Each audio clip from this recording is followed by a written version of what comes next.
کیا اللہ تعالیٰ اپنے بندوں سے 70 ماؤں سے زیادہ محبت فرماتا ہے؟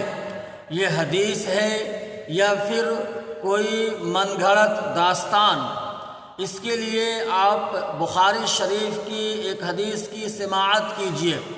اور آپ نے بہت جگہ یہ بات سنی ہوگی، ممبروں سے بھی لوگ اس بات کا اعلان کرتے ہیں کہ اللہ تعالیٰ اپنے بندوں سے 70 ماؤں سے زیادہ محبت فرماتے ہیں۔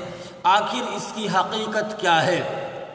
حضرت عمر بن خطاب رضی اللہ تعالی عنہ ارشاد فرماتے ہیں کہ جناب نبی اکرم صلی اللہ علیہ وسلم کے پاس کچھ قیدی لائے گئے۔ ان قیدیوں میں ایک دودھ پلانے والی عورت بھی تھی اور اس کا بچہ بھی اسی قیدی میں کہیں گم ہو گیا تھا۔ وہ عورت اپنے بچوں کو تلاش کرنے کے لیے بار بار دوڑ رہی تھی۔ اتنے ہی میں اس کا بچہ نظر آ گیا۔ اس عورت نے اپنے بچے کو لیا اور اپنے سینے سے چمٹا لیا اور اس کو دودھ پلانا شروع کر دیا۔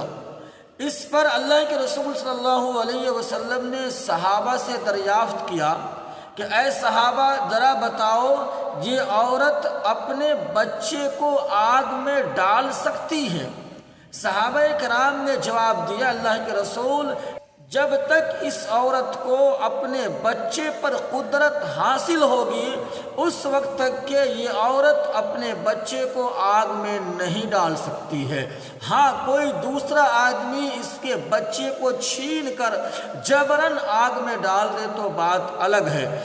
اس پر اللہ کے رسول نے فرمایا کہ اللہ تعالیٰ اپنے بندوں سے اس عورت سے کہیں زیادہ محبت فرماتا ہے جس طرح یہ عورت اپنے بچے کے ساتھ محبت فرما رہی ہے۔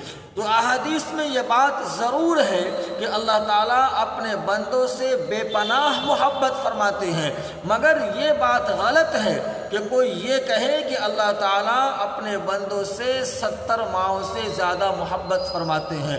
70 ماؤں کی قید یہ صحیح نہیں ہے۔ مطلقاً بیان کرے کہ اللہ تعالیٰ اپنے بندوں سے ماں سے بھی زیادہ محبت فرماتے ہیں۔